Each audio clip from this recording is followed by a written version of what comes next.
ভারতের কেন্দ্রীয় চুক্তি প্রকাশ করেছে বিসিসিআই। বিসিসিআই এর চুক্তিতে ফিরেছেন শ্রেয়াস আয়ার ও ঈশান কিষান। ভারতের এবারের কেন্দ্রীয় চুক্তিতে রাখা হয়েছে ৩৪ জন ক্রিকেটারকে।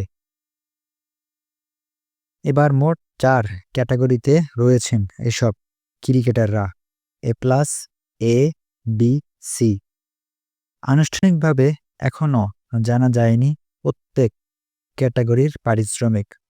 তবে ক্রিকেট বিষয়ক ওয়েবসাইট ইএসপিএন ক্রিকইনফো বলেছে, এ প্লাস ক্যাটাগরির খেলোয়াড়রা বছরে পাবেন সর্বোচ্চ 7 কোটি রুপি। এ ক্যাটাগরির পারিশ্রমিক 5 কোটি রুপি, বি ক্যাটাগরির পারিশ্রমিক 3 কোটি রুপি, সি ক্যাটাগরির পারিশ্রমিক 1 কোটি রুপি। 34 ক্রিকেটারের মধ্যে প্রথমবার চুক্তিতে জায়গা পেয়েছেন রজত পাতিদার, নীতিশ কুমার রেড্ডি, হার্দিক রানা, অভিষেক শর্মা এবং বরুণ চক্রবর্তী। চলুন এবার এক নজরে জেনে আসা যাক কে কে আছেন কোন চুক্তিতে 2024-25 মৌসুমে। এ প্লাস ক্যাটাগরিতে আছেন 4 জন ক্রিকেটার: রোহিত শর্মা, বিরাট কোহলি, রবীন্দ্র জাদেজা ও জাসপ্রীত বুমরা।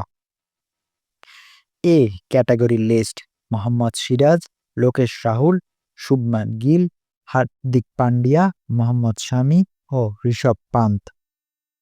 বি ক্যাটাগরির: সূর্যকুমার যাদব, কুলদীপ যাদব, অক্ষর প্যাটেল, জাসওয়াল ও শ্রেয়াস আয়ার। সি ক্যাটাগরি: ঈশান কিষান, সঞ্জু স্যামসং, রিঙ্কু সিং, শিবনম দুবে, রবি বিষ্ণই, ধ্রুব জুরেল, সরফরাজ খান, রজত পাতিদার, নীতিশ কুমার রেড্ডি, হার্দিক রানা, অভিষেক শর্মা এবং বরুণ চক্রবর্তী। এই 34 ক্রিকেটারই রয়েছেন বিসিসিআই এর 2024-25 মৌসুমের কেন্দ্রীয় চুক্তিতে।